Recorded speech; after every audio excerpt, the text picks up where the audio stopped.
I'm Annabelle, and I will be doing the nature bingo. Mom, can I go outside to do my nature bingo? Yes, just be careful. Make sure you stay in the yard.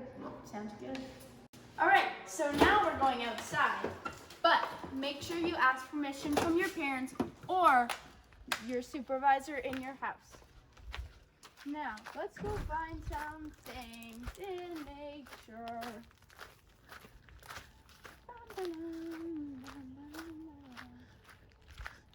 I think we found some flowers. If I'm not wrong, we'll see right now. Does that look like a flower to you? Because it does to me. So where's that? Where's the flower? There it is. See that?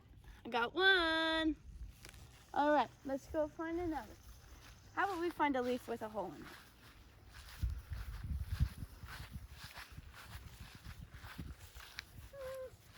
I think I found one. Yay! That's so exciting. All right, let's knock another one off. Look, I found a stick. It's the size of my foot. Woo! All right, let's knock that one off. Where's that? I think the next one we're gonna find is a shape in the clouds. I think that one right under the big cloud looks like an apple. Not sure if you agree, but I definitely think so. All right, there's the fourth one. So I think from this description, you should know what to do. And if you don't, it's totally fine to ask for your parents' help. Don't worry about it. I hope you enjoy your bingo.